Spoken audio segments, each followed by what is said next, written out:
Good afternoon, ladies and gentlemen, and welcome to the Rebel News live stream on this, a Tuesday, July 19th, 2022. I'm David Menzies, and my co-host, well, let me tell you a little bit about my co-host. Do you know what, folks? Do you know that today is National Daiquiri Day? My friend loves daiquiris. I was going to celebrate National Daiquiri Day with her, except I couldn't come up with a rhyming couplet for the words Hickory Daiquiri Dock. Oh, she is the she-devil with a sword. She is the Khaleesi of Northern Alberta. She is Sheila Gunn Reid. How you doing there, Sheila? Oh, David, I'm doing great. I know that you could actually come up with a rhyme, and that's the problem. How's it going, David? Well, you know what? I'm just assuming you like daiquiris. I mean, as I understand it, it's rum, lime, and sugar. I have to avoid sugar, so that's off my list. But I do too, just for fun. I don't have like a medical reason to, like my pancreas isn't trying to kill me, but I don't know. I can take a relieved daiquiris. I try not to drink my calories, to be honest with you. Well, you know what? I got to say thank you because when it comes to the topic of eating, remember I was complaining a couple of shows ago with my cycling program. I end up, the unsavory part of it is I end up getting bugs flying down my throat. And you said to close your mouth, something I don't like to do. But I did. And the bug consumption has dramatically plunged. Way to go, Sheila Gunn Reid. Another reason why you are the chief reporter at this company. You're welcome, David. You're welcome. I'm just also looking at this. It's National Stick Your Tongue Out Day. National Urban Beekeeping Day. Ooh. I don't know what all these other things are. I think these are like culturally significant days in other places, but it's also Flight Attendant Safety Professionals Day. Today we honor and recognize the hard work, dedication, and professionalism of flight attendants. Boy, I wouldn't want to be a flight attendant these days of airport chaos thanks to Liberals and all the layoffs and the catastrophe and of the ArriveCan app and the only time the Liberals have ever considered being fiscally conservative was when they laid off all the screening staff to make sure that they met budgets in airports. And then they turned the airports into biomedical labs, which they were never designed to be.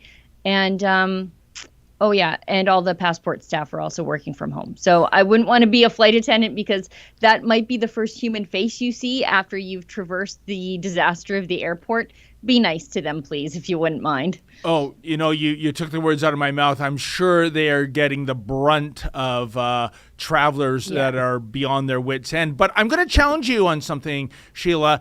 Laying off the screeners at the airport wasn't the first example of Trudeau Liberal fiscal conservatism. We got to go back to 2019. Don't you remember that $10.5 million check to our own homegrown Al-Qaeda terrorist, Omar Khadr? Because you see, folks, to challenge this in the courts, that could have been tens of millions. So we're going to save you the burden of that and just cut this murderer, self-confessed murderer, an 8-figure check. How disgraceful. But so we have two examples of fiscal conservatism. And it's funny because they love to just keep challenging us in court. Spare no expense to fight Rebel News. Yeah. All the time, like to get access to the debates, they throw, dozens of lawyers at our one or two lawyers working around the clock to get us in, and they do. Also, like all these legal challenges with regard to vaccine passports and now the ArriveCan app and lockdowns, all these constitutional challenges, they don't mind throwing every resource they have at charities. Like they're fighting the Democracy Fund, which is a legal charity, in court, using all the resources of the government. They never ever consider that maybe we could save some money by just saying, yeah, you know what? This was a bad idea. Let's just backtrack.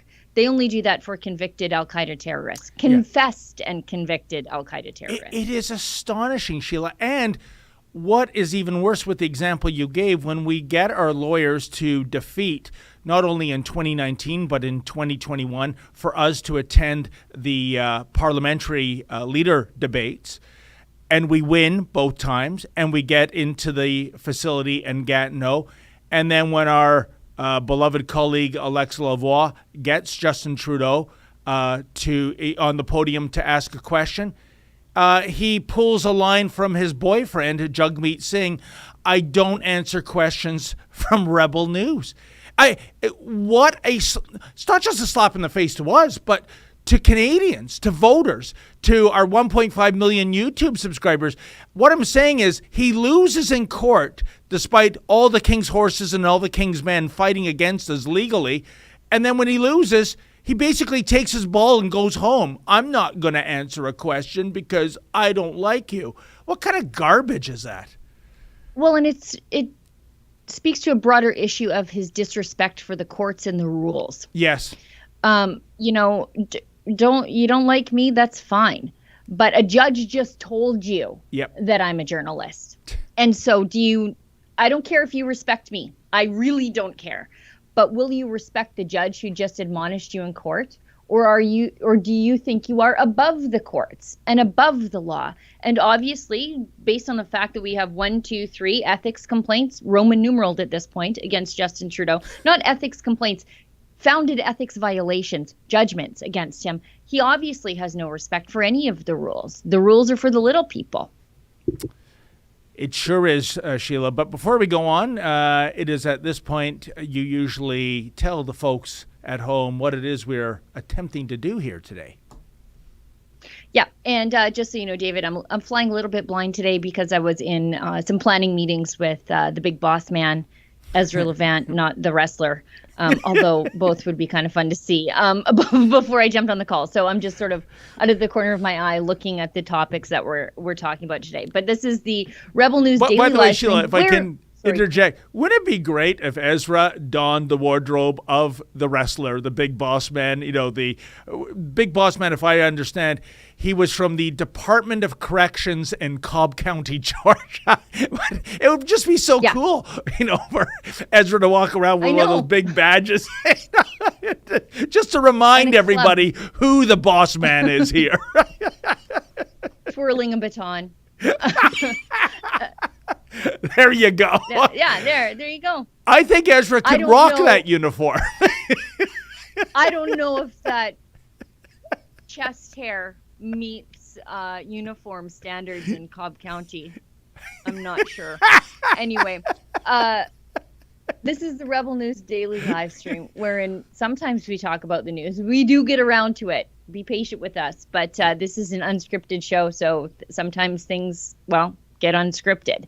But we are currently streaming on YouTube, and but YouTube is a censorship platform now, so we might have to cut the feed there if we talk about election integrity, or we question the advice of a public health officer who also questioned their own advice, depending on the day of the week. That'll get us kicked off the platform. But the good news is we're streaming on Getter, and if you want to interact with us and support the work that we do, then mosey on over to Odyssey and Rumble.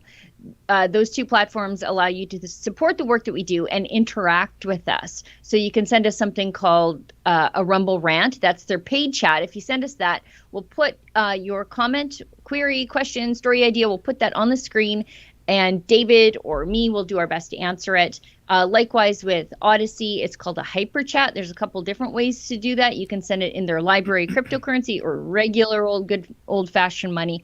We'll take both. We're not choosy. And we'll do the same thing. If it's a question, whatever, we'll do our best to answer it. But this sort of democratizes the show, but also allows you to support the journalists that you actually want to support.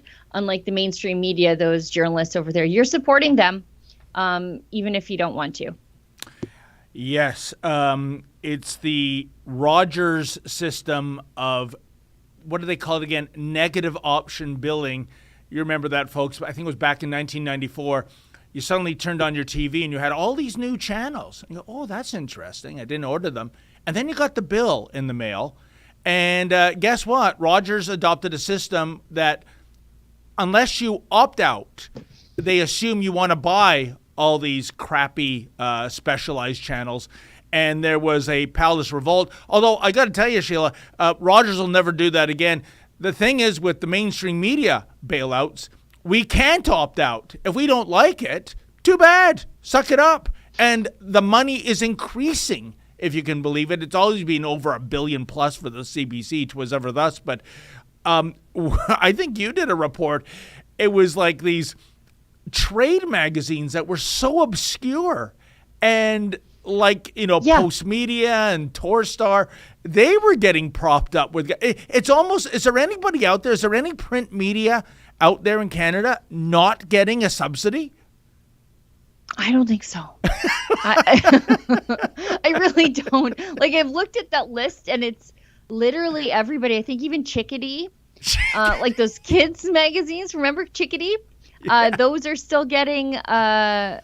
Who even knew that they were still in print? But they're getting subsidized by the government. Maclean's, naturally. The ladies' brainwashing magazine, Chatelaine. If you've ever, if you're a normal woman and you pick up one of those, are you as insulted by the content as I am when I pick it up? I'm like, I don't care about any of this stuff. Like, none of it. If I need recipes, that's what Pinterest is for. Yeah. I don't understand. And just the nonsense and the fawning over Justin Trudeau and another fluff piece on name the inept female minister of the crown. All of them. It's just awful, and it's all, I don't know if that's what feminism is. No, thank you. Well, Sheila, we don't subscribe to those periodicals, but they subscribe to the old saying, don't bite the hand that feeds. They know that very well. But we should move on, and you alluded to this right off the top of the show, Sheila, flight attendants perhaps enduring abuse from customers. But you got to have some sympathy for those poor Canadians flying out of here. I know when Ezra last week flew out to Calgary, that was over 11 hours in terms of, the waiting, the fly. I mean, 11 hours. I mean, you should be descending upon, I don't know, Hong Kong in terms of the timeline there.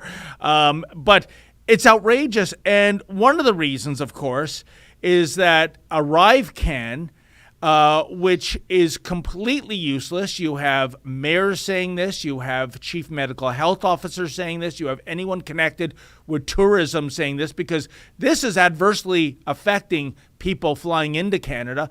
And before we go on, let's show what I think might be the most ludicrous example of how useless this app is and how vindictive the government is. It's about that 86-year-old man being denied entry for not having the smartphone app, because I believe, what was the reason for that? Why was he uncooperative? Oh, yeah, he didn't have a smartphone. He's 86. Yeah. How about we roll that video? Travels on his own, I travel on my own. I have the ArriveCan app and he does not. Okay. He has his proof of documentation showing that he's been vaccinated. Okay. That's all that's required. No, he has to do the ArriveCan. So we can put him onto your account that you've done. How come you don't want to do it?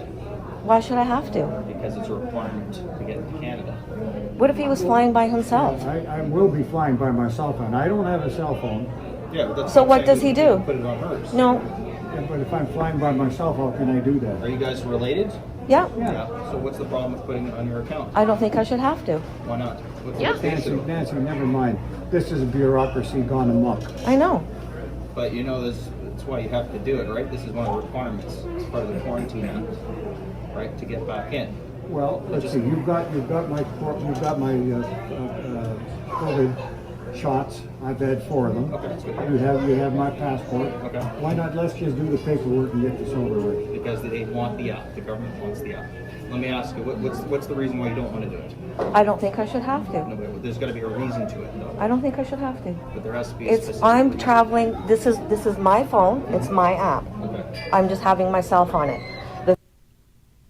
This makes me so furious. Did you listen to that guy? Yes. He basically says, "Well, you have to do it." He doesn't, and then when they say why, he goes, "Well, you just have to." Yeah. Like basically, you just have to comply. And he doesn't even know why he needs to make those people comply because there's no good reason. He just keeps telling them you have to comply. Like if he's flying alone, that older man doesn't stand a hope in hell. I was just going through the ArriveCan requirements this morning, and their solution to, well, if you don't have a cell phone, then they say just go on your computer and sign up for ArriveCan and then print out the receipt because it gives you a receipt to print it out. What if you don't have a computer? If you don't have, I think people are, if you don't have a computer, I can't imagine that you have a smartphone, right? Like if you don't have a smartphone, your chances are you're one of those people that doesn't have a computer either. That's not your thing. And if you're 86 years old and you don't have a smartphone, I'm willing to bet the 86-year-old doesn't have a computer that he uses either. But what we do know that he has, Sheila, is 4 shots. He's quadruple vaccinated. That's as many as there are out there. In other words, he has obeyed the public health necromancers. He has done his due diligence as a good citizen, they would think, and got vaccinated. This pencil neck geek with the face diaper on at the airport, that bureaucrat, he's more concerned with the paperwork, the electronic paperwork, than he is with the fact that this guy is as vaxxed as you can get right now on the planet. But that doesn't seem to matter. So what's the point of getting all 4 shots then, Sheila? Well, and that's the thing here. I think there are a lot of Canadians who have thought that they could comply their way out of this, who are currently being mugged by reality. Yeah. Because the majority of travelers who are going out of the country and coming back in, they're vaccinated, fully vaccinated, boosted. He's an older gentleman. He's been boosted. Probably the people that should have got the vaccine and get the boosters. If you're elderly, if you've got a few comorbidities, sure. But these are the people who complied all along the way. Mm-hmm. And now welcome to everybody else's reality, who have said, this is stupid. We're never going to get out of this by just going along to get along. These are the people who went along to get along. And now all of a sudden it's coming for them at the airport too. And none of it makes any sense, because if you read the government website, they basically say, well, you don't necessarily have to download ArriveCan, but if you don't put all your information into ArriveCan, you're going to get a fine. So that sounds to me like you have to, but basically that's the excuse. So they say if you're traveling back, they also say your privacy is protected, and that's not true, given that this is the Public Health Agency of Canada snatching your information. They did it without your knowledge before. So what do you think they're going to do now that you've willingly turned over all your information to them and say, it doesn't use GPS or other technology on your mobile phone to track your location? Well, maybe not, but they're already getting that information through your cell phone company, who is selling that information to the Public Health Agency of Canada without your knowledge or your consent. Tell us. Look at that. Your privacy is protected. Do you believe that, Sheila? Do you believe Not that for a second? They were taking your information without telling you. Yeah. We have had, I'm thinking of the ex-Ottawa police officer, Rob Stocky, who was wiretapped for taking part in freedom rallies. And this same government is saying your privacy is protected? Are you kidding me? They're wiretapping citizens. They're going into their bank accounts and freezing them for political thought crimes. Don't give me this crap that my privacy is protected. And not for a second. And the other thing, it's what you just said, to build on what you just said, Sheila, you don't need an ArriveCan app, but you're going to be fined $5,000 if you don't play ball. It's kind of like the narrative we've seen the last 2 years, Sheila, which is, well, you don't have to get vaccinated, and we're not going to fire you. We're just going to suspend you without pay and benefits. So you're going to be, impoverished. Right. It's not mandatory. We're just going to ruin your life until you comply. And this, if you look at on that same website, Efron or Olivia, if you don't submit your information through ArriveCan, you may be denied boarding if arriving by air or cruise ship, entry into Canada if crossing at a land, rail, or marine border crossing, Ugh. Canadian citizens and foreign nationals are able to enter Canada under entry exemptions, such as for work, study, or compassionate grounds. They won't be denied entry if you don't have ArriveCan. So if you're just a regular old person just traveling because it's your right as a Canadian citizen under Section 6 of the Charter to travel, you can be denied entry if you don't have ArriveCan. But if you have an exemption for work, study, compassionate grounds, you won't be denied entry, but you will still be subject to fines, quarantine, and perpetual testing. So it's definitely not mandatory. They'll just ruin your life until you comply. Sheila, why is there this undercurrent of vindictiveness, of meanness? It seems so unnecessary to me. Or is this all about a revenue-generating device? I mean, going back to what we originally said, when you're paying out 8-figure checks to terrorists and murderers, you got to get that money somewhere. So is this all about, plumping up the federal coffers? No, I don't think Justin Trudeau cares about finances at all. Yes, true. What am I saying? I really don't. I think this is a form of social credit. This is the people who complied. You've got the people who have complied 90% of the way through all of this. They've gotten their vaccines, they've gotten their boosters. They did it because they wanted to travel, so they weighed the risk versus reward versus their own whatever they could stomach complying to go along to get along. This is bringing those people over the finish line of social credit and surveillance to get them fully integrated, fully compliant with the system. That's what I think this is about. This is about making sure those people who are 75% to 95% of the way completely compliant with everything, let's make sure they're 100% compliant, or we will punish them until they are. You know what? You've convinced me. And in the meantime, Sheila, around the world, we are the laughing stock. I mean, we've got to be on a human rights watch list somewhere. I know. Between locking up pastors, locking up political dissidents, seizing the bank accounts of people, we sound a lot like China. Cuba seized the bank accounts of political dissidents during the freedom protests. Venezuela routinely locks up political protesters. Locking up pastors, that sounds a lot like China. We are doing the things the world's worst human rights abusers are doing. And who do we complain to? Yeah. The people with the human rights abusers on their international commissions? Great. Yeah, Sheila, and good point. And by the way, where's Bernie Farber and the Anti-Hate Network when you really need them? Why aren't they at the airport blowing the whistle on this garbage? They're too busy. They don't care about human rights. They care about shutting up people they don't like. Exactly. They don't care about human rights. For example, I just sat in on yesterday morning before I jumped on the stream, I was watching the bail hearing for Pat King.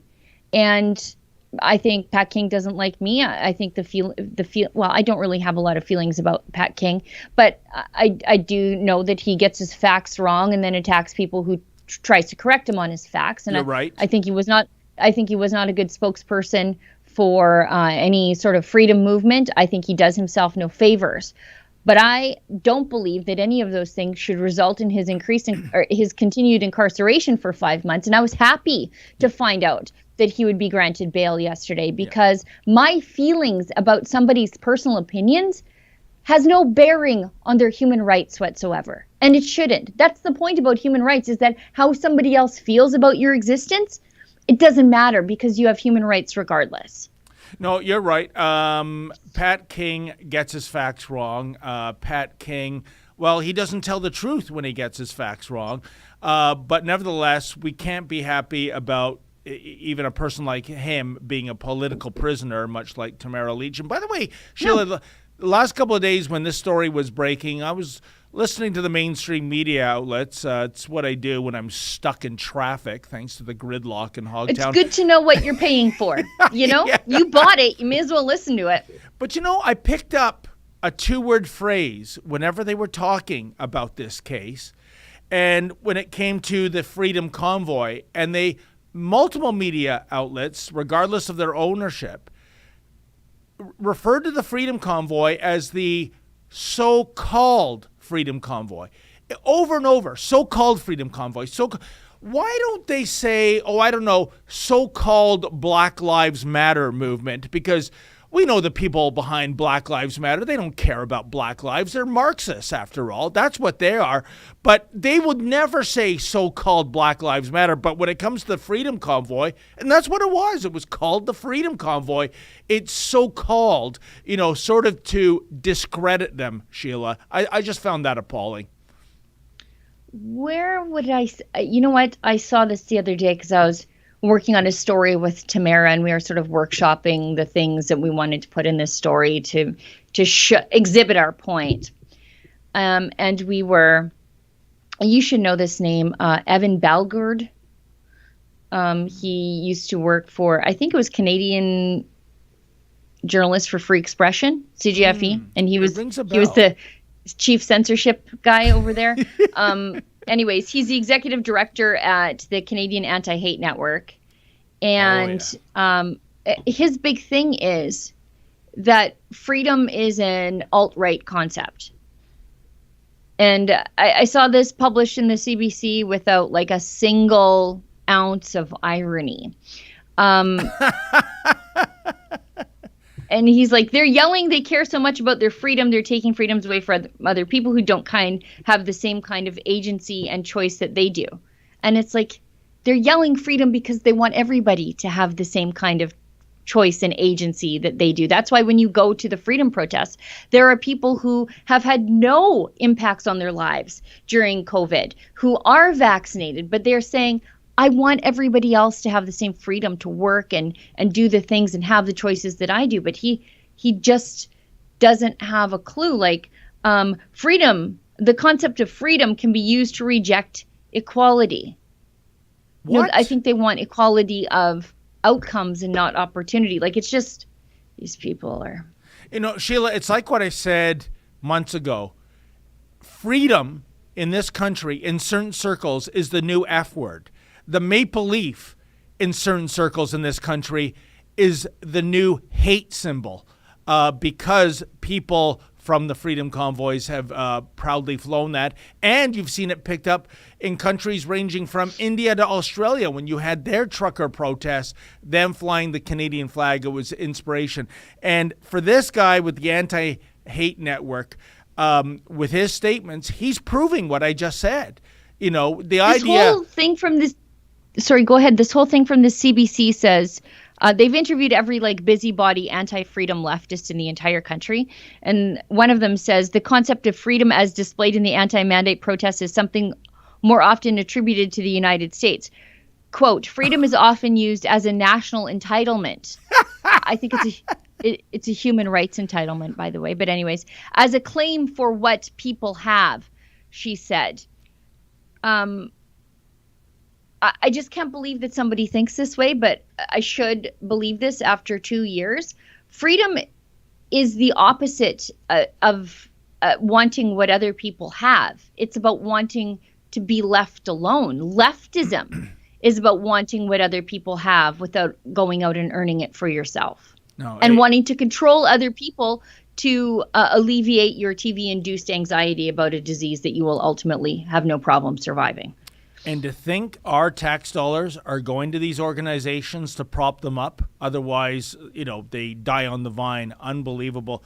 Sheila, I believe it is time to run a little ad, which we've been told we must before do. We go to that, let's just show our noarrivecan.com website. We've got So we've got, it's like a couple of different fronts of attack that we plan to fight back. And we're doing this in partnership with our friends at the Democracy Fund. That's a registered Canadian charity, CRA registered Canadian charity. And they work to educate on civil liberties, but also advance civil liberties through strategic litigation. And that's what we're going to do here in partnership with them. So we are going to see if we can find, again, in partnership with the Democracy Fund, some strategic clients who have been fined for not using the ArriveCan app, or just received a fine at the airport in relation to the ArriveCan app, because I've seen people who have even used the ArriveCan app, but you've used it wrong according to the person you've come in contact with, because they just are making it up.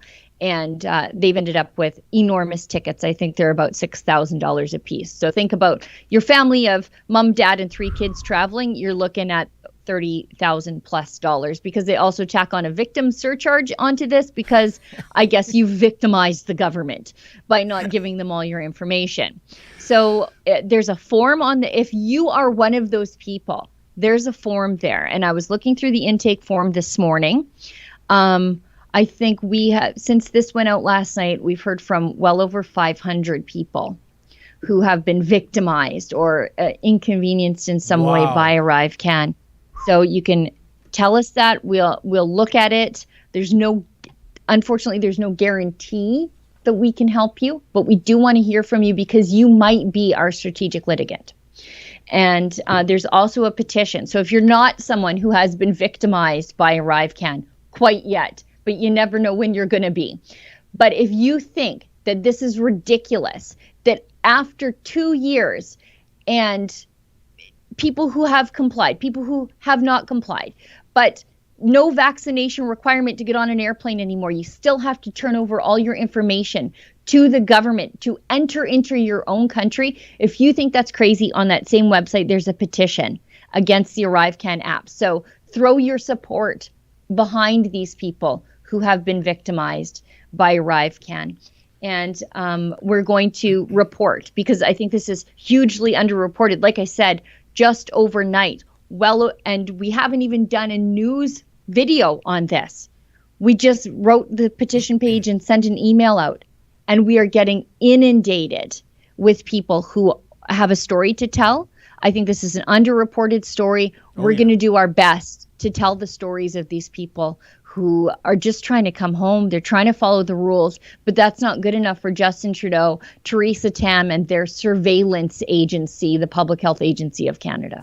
And Sheila, I just love the fact that in addition to that egregious and outrageous $6,000 fine, they tack on an additional tax called a victim surcharge. You're the victim, and you're paying basically the oppressor the victim surcharge. Yeah. Like, none of this makes sense. I mean, what a stupid name for another way to get another couple of quid out of the actual victim of this. And don't tell me these people aren't victims, folks. When you have an 86-year-old man in a wheelchair who's been quadruple vaxxed, this is a penalty in the thousands of dollars for not having the right electronic paperwork. Only a bureaucrat would indeed be concerned about that, because he's played by all the rules that they want us to play by, and he's still getting that fine. This is an absolute outrage. And that's incredible traction for something that was just launched so recently, Sheila.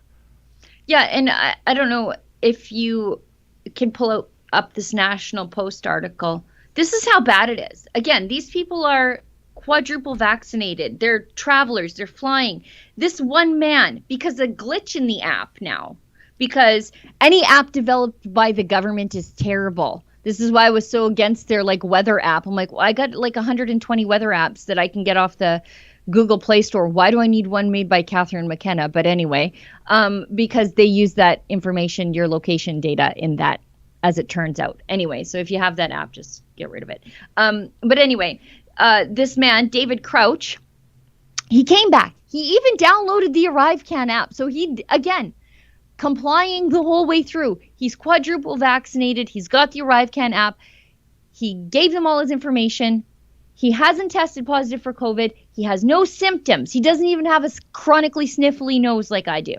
The border guard waved him back into Canada last week when he came home, said nothing about getting a COVID test or quarantining. But when he got home, he found an email and a notification in his ArriveCan app telling him to stay home for 2 weeks.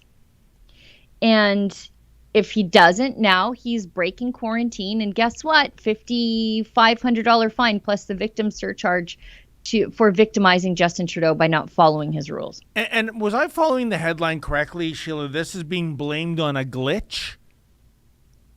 Yeah, but they don't care. Yeah, and They don't care so to if go there's a back glitch. to That's there your you go, problem, not a theirs. glitch. So yeah, it's still your problem. But wait a minute, if there's a glitch about ordering you into quarantine, remember what we talked about earlier? Your privacy is protected. Maybe there could be a glitch there too, just maybe. And again, it's our problem. Give me a break. I've seen one too many of these government apps that they say your privacy's protected, but then they're gathering your location data. And it's not just the government. It's Tim Hortons just recently got in trouble for that. Your Tim Hortons app. Yes, You're that's still going right. to that awful company that bans unvaccinated children from their camps. If you're still going there, their app is spying on you. Catherine McKenna, when they were like, oh, we're going to make a weather app. And at the time I was like, this seems expensive. Why would they do that? Since if you go on whatever app store, depending on whatever operating system your phone uses, if you plug in weather, you get like 200 different apps that you can download. Why does the Canadian government need to spend money on it? Well, it's because eventually it became known that they were tracking your location data if you downloaded the app. And so, you know, I'm always wary of these things because they do just track you no matter what. You know, Sheila, it reminds me of the old joke, and it's really not a joke, the top 10 lies ever told. I don't have time, of course, for all 10. But number 2, the check is in the mail, which used to be number 1. But now number 1 is, hi, I'm from the government. I'm here to help you. And without the government, we're protecting your privacy. Yeah. Is, I think, the number one. I'm from the government, and I'm protecting your privacy. Yeah. I'm from the government. I'm jailing you for having a thought crime regarding freedom. Unbelievable. We got to get to that ad, and then we'll come back with more insanity in this crazy world in which we live. Let's roll. Hey, folks, check out the newest arrival to the Rebel News store. Yes, F is for Fidel, and F is for father. I mean, could it be? Yes, half this photo, the colored half, is Justin Trudeau. The black and white half is a young Fidel Castro. Wait now, or is it vice versa? It's so confusing. I'm a huge Forensic Files fan. Wouldn't it be great if we could have a piece of Justin's DNA and a piece of Fidel's DNA and put the rumor to bed once and for all? But in the meantime, we'll just have to walk around wearing this shirt, hinting at a great Canadian conspiracy. Or is it? In any event, if you want to get this shirt, folks, go to the Rebel News store and check this out. Type in our new discount code, that's SUMMER, SUMMER, and if you buy 2 unisex t-shirts, you get an additional one for free. What a deal. Like I said, Justin Trudeau, Fidel Castro, as they used to say on the ABC detergent ads. Can you tell the difference? I can't tell the difference. You know, Sheila, I have a new conspiracy theory, given the images of Justin Trudeau that came out this weekend with that crazy Jim Carrey haircut from Dumb and Dumber. And I'm thinking, because his if hairdresser is a conservative. But my theory is, because that shirt, folks, it is flying off the shelves. I hope we don't have any logistical supply issues with certain sizes, It's crazy. because it is really selling well. But you know what? If we had to rely on Justin Trudeau's Dumb and Dumber haircut, and maybe Mr. Producer can call that up in case you haven't seen it, which is a dead ringer for the Jim Carrey character in that movie. There isn't so much of a resemblance with look at that. Holy mackerel, Sheila. I mean, we should do another shirt with Justin Trudeau and Jim Carrey from that movie. I know that. Hello, barber. Give me the Lloyd Christmas. Oh yeah, I heard there's a new barbershop in Ottawa. I think Justin went to it. What's it called again? Oh yeah, for $3 you're laughing, and so's everybody else. What in blue blazes was he thinking about, other than I got to play down this Fidel Castro resemblance? Because hey, Fidel Castro, say what you will, he was a dictator. but he would never be caught dead with a haircut like that. He had even though he wore green army fatigues, he had a little more fashion sense when it came to his hair. And maybe he's trying to give himself a new image thanks to the way our T-shirt is selling. Of course, I have absolutely no evidence about that, but I'm going to run with that nevertheless, Sheila.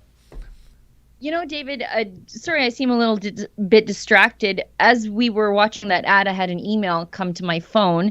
And remember when we said, I think all the publications in the country are subsidized by Justin Trudeau? Yes. Well, the number is 763.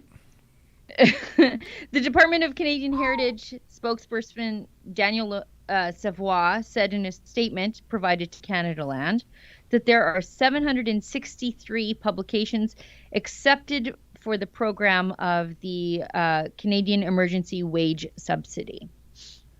Unbelievable. 763. That's wow. all of them, basically, except us and probably True North and Western Standard, I bet. Yeah, no, I think you're right about that, Sheila. Absolutely incredible. Well, we shall move on. And, oh, my goodness. Prince Harry we should talk about the things. Yeah, Prince Harry. Let's talk about him. What is this doddering fool going on about now? I think we have some video of a monumental stupid quote. So why don't we run that before we dissect it? How many of us feel battered, helpless, in the face of the seemingly endless stream of disasters and devastation? I understand. This has been a painful year in a painful decade. We're living through a pandemic that continues to ravage communities in every corner of the globe.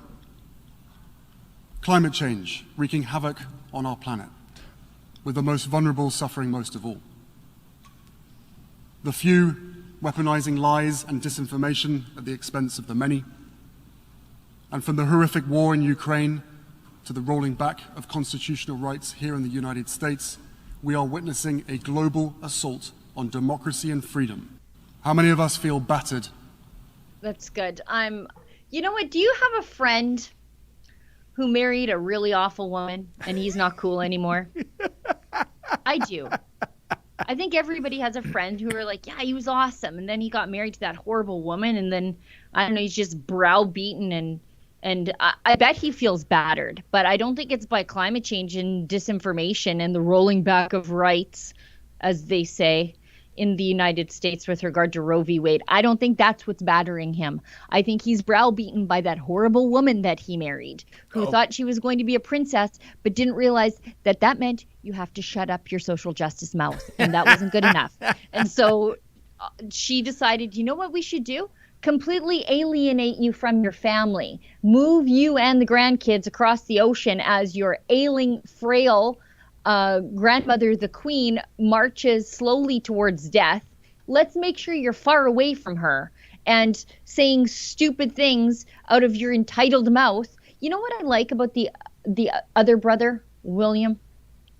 He never says this sort of stuff. Yeah. His wife, she raises those kids. She fully slid right into the apolitical, sort of aloof and above politics role that you have to be when you're in the royal family. You don't engage in politics. That's for the commoners. You are aloof. You're above it all. You're consistent.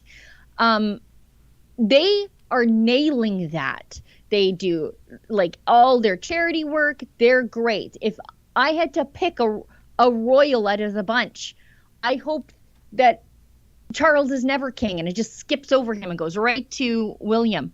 But this guy, he's the worst. And he used to be my favorite. You know, he was kind of fun. He was in the military. He did a couple of tours of duty in active combat. And I thought he was different. And then, like that guy that everybody knows who marries that awful woman, this is what you get. Everybody knows that guy. Everybody has a guy like that in their life. This one is in the royal family. I'm with you. Certainly with his military service, that speaks volumes. He didn't have to do that. But Sheila, forgive my stupidity here because he said something, I think he said conveying lies at the expense of the many, something along those. What is he talking about? What Online disinformation. This is him getting his talking points from YouTube. Okay. And And the social justice warriors who I still see. work at Twitter. This is him saying, and too much CBC. Russia is fueling disinformation around the world or whatever. He's scared of climate change. He couldn't, I guess, late term abort the Queen's grandchildren, depending on whatever state he lives in. So very upsetting for him and his horrible wife. And so here they are. He's complaining now from his, talk about privilege. Just shut up. Yeah. Shut up. Here's the deal, Sheila. Do you think he really believes this? Or if he doesn't No. say this, he goes home and he's going to get nagged? Yes, exactly. That makes it worse When he almost. says, who among us feels battered? I think that's the only sincere thing he's saying there, because I think he does feel emotionally battered by his overbearing wife. Yeah. I think that is the true thing there. But all the other stuff, I really don't think that party boy Harry cares about those things. And he of just course- unfortunately married an awful woman. And if you look at what's happening in London right now, I believe today they were achieved a record high temperature. I know yesterday London great. was the hottest city on the planet. And of course, all the Greta Thunberg wannabes. You see how real climate change is? No, there's a difference That's between weather. weather and climate. And our records only go back in terms of, documenting climate, Sheila. I understand it's like less than 300 years.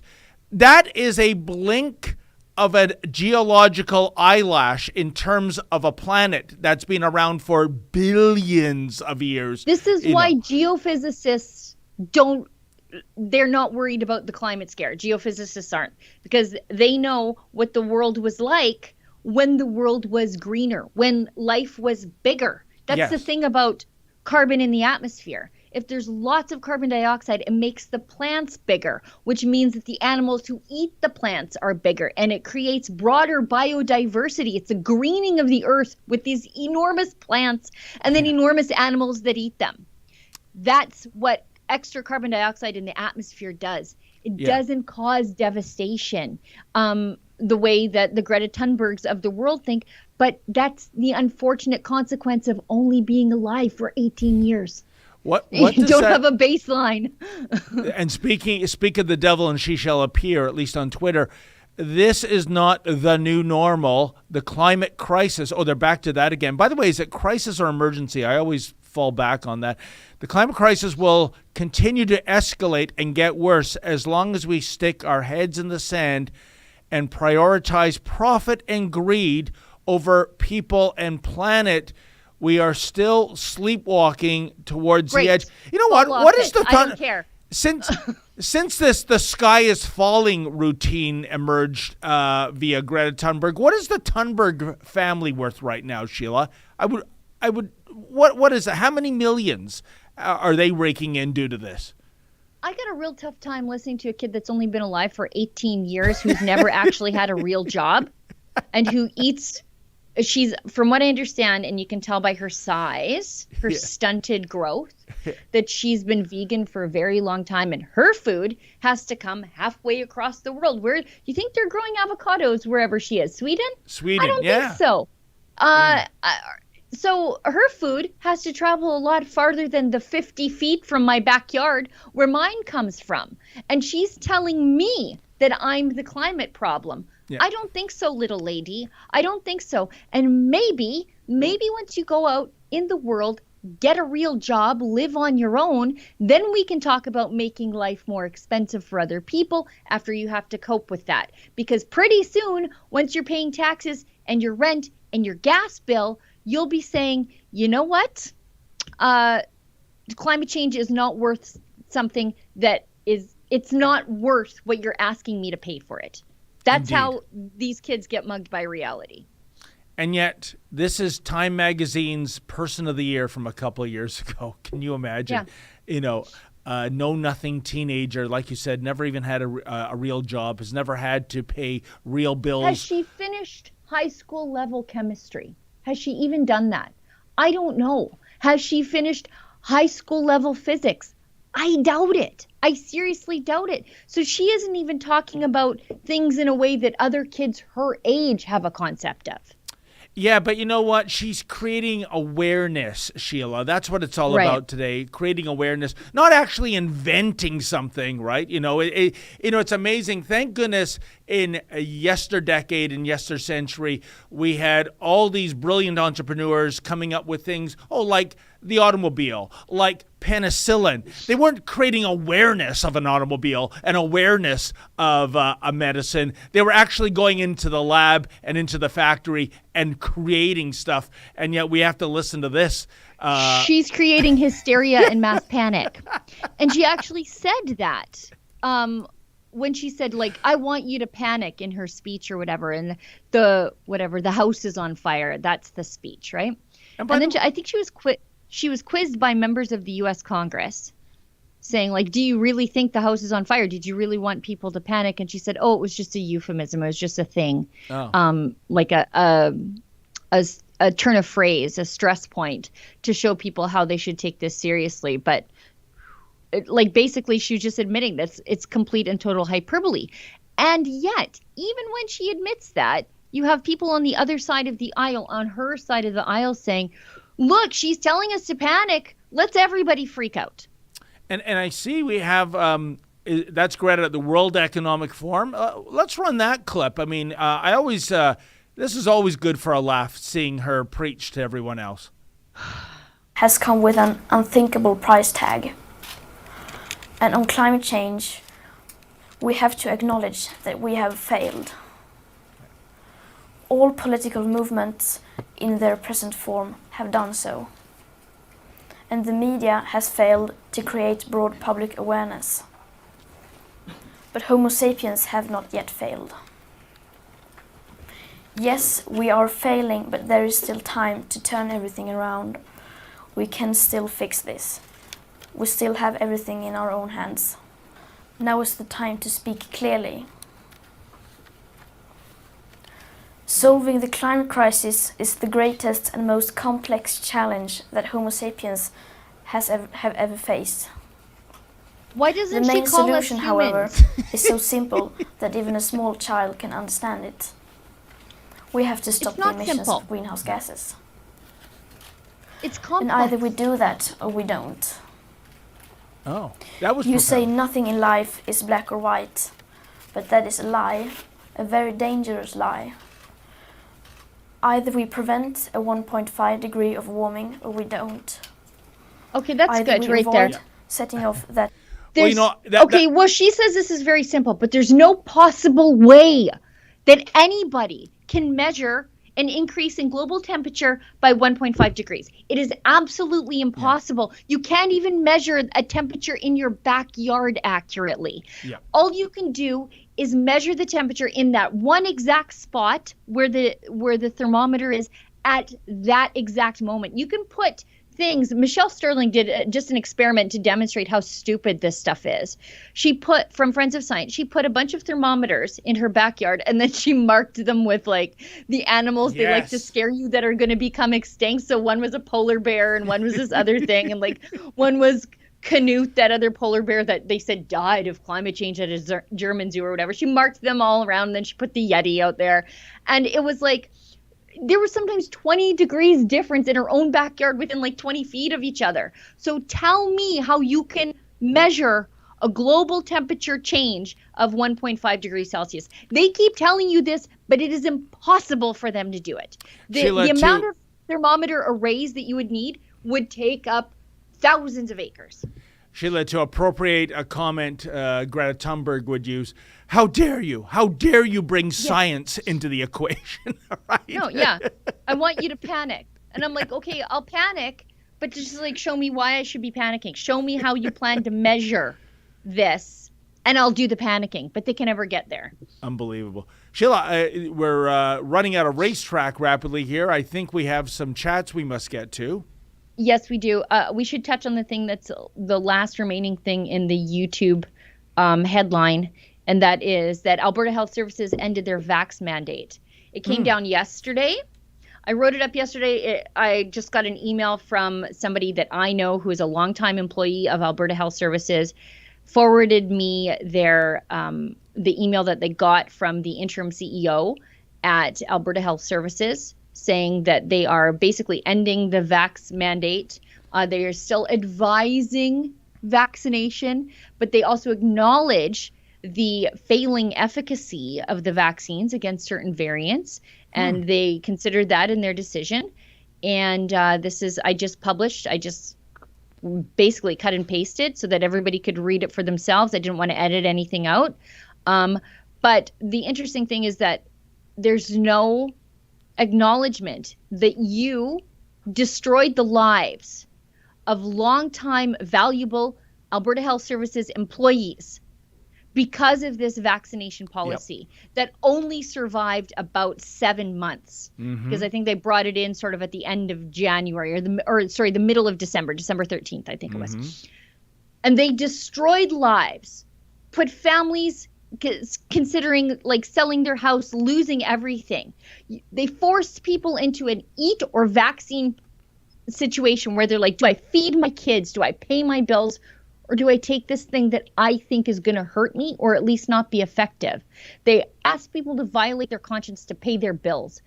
They deprived people of their income. These were good employees, ethical employees that lost their jobs because of this policy, and there's no acknowledgement of trying to make it right by those people.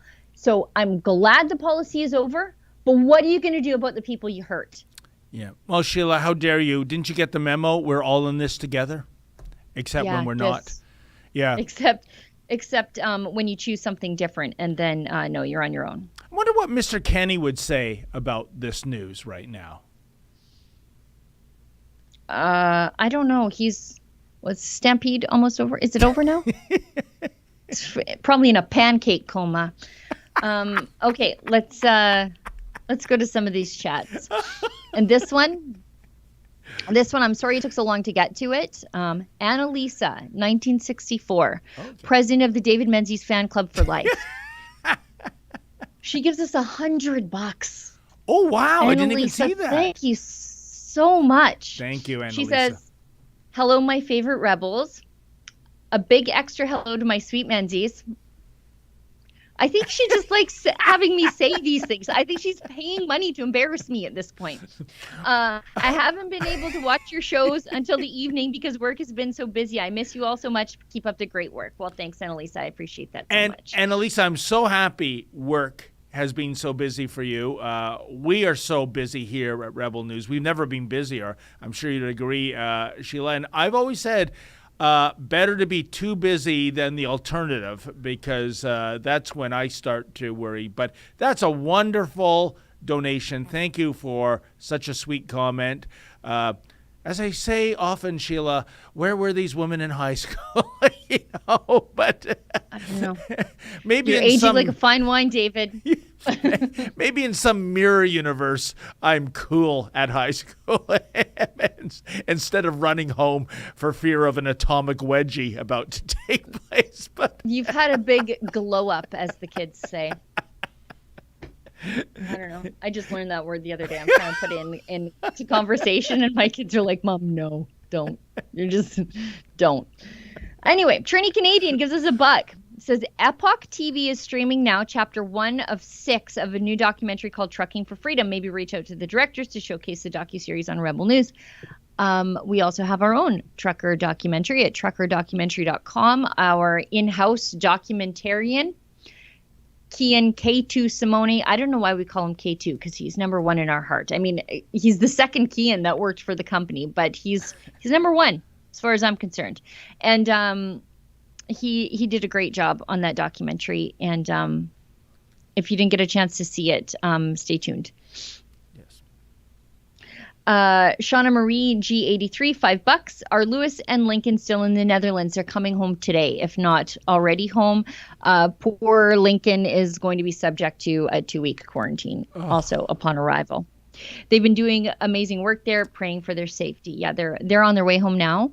If things pop off, though, Lewis is very close. It's a hop, skip, and a jump, and a flight away that he can get there pretty quick if something quite large breaks there. And Sheila, as I understand it, this weekend, this Saturday, I believe, in various Canadian cities, there's going to be convoys in solidarity with the Dutch farmers. Yes. I believe here in the Greater Toronto area at Vaughan Mills in Vaughan, not that far away from sneaky Patrick Brown's secret CPC headquarters building, by the way. But I believe there's We should convoy him. yeah, people are going to congregate there. Of course, Patrick Brown wouldn't dare show his face with these true Canadians. So, and I think, is there one in Calgary going to happen, I believe, or? Oh, I'm sure there is. Okay. Yeah. So, folks, if They you want to just show never your quit protesting solidarity. in Calgary. Yep. And if you want to show your solidarity for these brave Dutch farmers, maybe that's where you can spend part of your weekend coming up. Those Dutch farmers are the first ditch fighters. They're fighting against these things that are coming to our communities in the first ditch so that we don't fight in the last one. Yeah. Paul Otto Newman gives us $3. David, maybe you should buy a Bluetooth device for your car so that you don't have to subject yourself to the media party's Pravda outlets. Look, I know that David listens to the Patriot in his car sometimes, but you have to really consider the fact that David can't use any extra electricity. I don't even think he can use the air conditioning because he drives an electric car. So he has to really conserve electricity and power if he's trying to get to whatever destination he's going to. And I think what's your range, like 15 kilometers? No, Sheila, as I've always told you, it's a plug-in hybrid. I am not solely reliant on electricity. I also have a gas tank. The Green Goblin is always fully charged and fully filled with fossil fuels. I've covered all my bases. But getting back to the media monitoring, it's the old saying, Sheila, I think, keep your friends close, your enemies closer.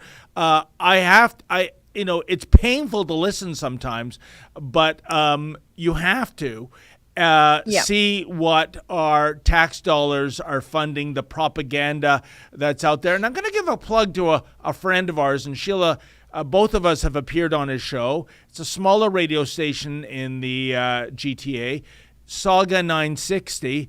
And I speak of the Richard Serrett show. Richard Serrett is a fantastic guy. It's amazing. Basically, in many respects, it's like Rebel News Radio, given the subject matter he tackles.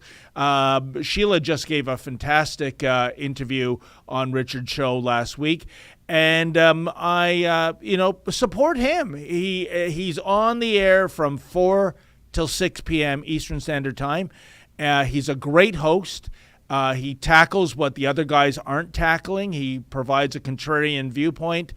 And, so aside from Richard, I guess there's satellite radio, right? Because as I've said many times, Sheila, in terms of Toronto radio, if some of these cats don't get off the air soon, I'm going to stop breathing it. I think Richard does a great job. Yeah. And he's unafraid.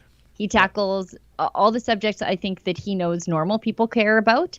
He frequently has many of us on the show. Yep. And he also has a paranormal, cryptid, alien, unexplained podcast. And one of the longest running ones in Canada. He was an early adopter of podcasting. And frankly, I'm just appearing on his regular show on hopes of getting onto that other one, because I have some cryptid things that I want to talk to him about. That's really eventually interesting, because our friend, I believe Andrew Chapados, mentioned there's some kind of in Durham region, which is in the GTA, I suppose. There's this I almost said Saskatchewan, Sasquatch hunting club. Evidently, there's rumors of a Sasquatch in Durham region. There? In Durham?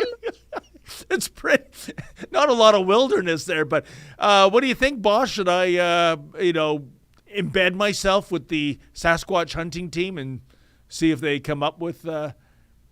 My problem is if somebody from that neck of the woods finds a Sasquatch, we're all screwed. I know that in Alberta, there are many, many Sasquatch hunting clubs, and we are way off topic. I realize it. But there are many, many Sasquatch hunting clubs. And I have a friend who's him and his wife, they go and they have their little Sasquatch hunting unit. And they sometimes post pictures of the things that they find, and I follow them very closely. It's kind of fun. And I've been I've been quadding there. I know exactly where that is. But in Alberta, I think we're sort of aware that if you find a Sasquatch, never tell anybody, don't tell a soul, don't tell the government. Because the places where you might find a Sasquatch, strong overlap with oil and gas and coal mining. And so they will protect the Sasquatch right away. And then all of a sudden you can't drill, you can't mine for coal. So friends out there, if you find a Sasquatch, you just keep it to yourself. Keep it between you and the Sasquatch. Because if the government finds out, we're all screwed. And so please, David, if you're talking to those Durham Sasquatch hunter people, tell them if you find one, shut your mouth right away. I just want to see one and take a photograph. That's all, Sheila. And what I'm always curious about, I don't know what the Alberta Sasquatch clubs tell you, but even if this is the most elusive animal this side of the Arctic lynx, nicknamed the Ghost of the North, surely there are some droppings in the habitat. Like, why don't we ever come across those? I think they would probably eat the same things as a bear. So I think that you wouldn't know the difference, right? Okay. Because I think there would probably be scavengers like a bear, where they would eat berries or like the like high caloric food in the fall. So I think you'd probably have a hard time telling it apart. But couldn't you do some kind of DNA analysis? You know, are you going to pick up every turd you find in the forest, David? Because that's what you're asking these people to do. Think about it. This is why you're not a Sasquatch hunter. Obviously, that's a lot of work. You're just going to DNA every turd you find? I don't think so. What should I wear on a Sasquatch hunt, Sheila? You and your costumes. Anyway, let's keep going. Fraser McBurney. If a terrorist group said we are going to eliminate 95% of the people in your country, what would we do? Eliminate them first. And why do we not label the World Health Organization and the WEF a terrorist group? You know, David Suzuki says a lot of these, like, we're overpopulated, we need to limit the amount of people on the face of the earth stuff. And normal people would call that eugenics, but because his politics are right, and they care about his cause of environmentalism, then the fact that you're saying that some people should live and some people should die, the progressives of the world and the mainstream media just cut him a pass because, you know, he's just crazy Uncle David and he says things. Yeah, crazy Uncle David, who has how many houses and how much jet 5 travel kids. does he? 5 kids. 6? So I have to have fewer children, you see, to save the planet. But David Menzies can have 5 kids, and that's fine. Yeah. David Menzies or David Suzuki? David Suzuki. You know, David, you can have as many kids as you want. I'm just happy you have a couple. You know, good for Lady Menzies. Yeah. Store's closed there, by the way. Enough. Anyways, David Suzuki has 5 kids and a house. By the way, he has a house in Australia. So he, like, a circumnavigation of the globe is his commute to his summer house or winter house or whatever. But yeah, I have my SUV is the problem. Yeah. Sure. How tone deaf these people are, Sheila. It's unbelievable. Yep. A buck from Fraser McBurney. Our freedom came out of a barrel of a gun. Do we have to do it again? These tyrants better watch out. Fraser, be careful. Because saying things like that will get your bank account seized. Yeah. DRB1313, $25. Canada is free and freedom is its nationality. Wilfred Laurier, the effing turds at CBC need a history enema. I just read the chats. I just read the chat. Paul Otto Newman gives us a buck. Justin still has Fidel's nose and eyes. He can't hide it unless his face is painted. Yeah, you know what? That's a good idea. Why don't we digitally color Fidel Castro's face, give him blackface, and compare it to Justin Trudeau's blackface and see how similar those two photos are? I mean, who knows, Sheila?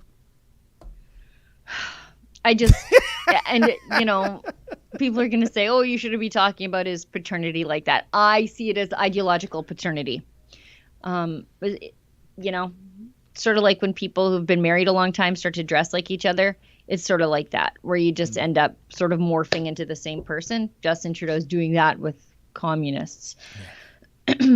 DRB1313 gives us $25. Love the Justin Castro tea, but don't need convincing that the prime minstrel is a bastard. Again, I just read the chats. Well, on the bright side, at least he's not a fat bastard. Yeah. Trini Canadian gives us $1. How does Olivia put up with David? How does anybody? What did I do? I don't know. I'm just teasing. No, David's great. He's one of my favorite people on the face of the earth. I just tease him. And I'm very nice to Olivia. I'm always You're nice very to nice to all of us. Yeah. Very nice to all of us. You're a very kind man. Olivia, he's a handful, but you're awesome. You too, Sheila. There Wow. you go. Thanks very much. I think Thank that's you. the end of the show. Are we all caught up, Olivia, or do we have any more coming in? We are all caught up, according to Lady Great. Olivia. So, well, and thank you to Olivia, proving how nice I am to her. And, of course, Efren and Danny behind the boards there. And thank you to all of you who gave us a donation, unlike those reams of publishers that Sheila read to you, all 763. Can you imagine? 763. Imagine that. 763? Yeah. 763. Imagine having a trough of taxpayer dollars that was long enough to accommodate 763 recipients. I mean, 763 snouts in the trough. Yeah. Unbelievable. So thank you all for your donations. And, of course, thank you to Sheila. There'll be 2 other Rebel News employees in this space at this time. That's 12 noon Eastern tomorrow. Sheila and I will be back on Thursday. And in the meantime, folks, as always, stay sane. What do you do to relax? What do you do to switch off? I like to paint, or I make things. I like to... What do you make? I have a thing where I make models of... when I was in Mayor of London, we built a beautiful... I make buses. You make models of buses? I make models of buses. So they're going to be in Downing Street? So what I do... No, what I don't make models of buses, but what I make is... I get old, I don't know, wooden crates. Yeah. Right? And then I paint them. And they have two suppose it's a box that's been used to contain two wine bottles, right? Right. And it will have a dividing thing. Yeah. And I turn it into a bus, and I put passengers. You really want to know this? You're making buses. You're making cardboard buses. Okay, that's what you do to enjoy yourself. I paint the passengers enjoying themselves. Okay, great. On the wonderful bus. Great.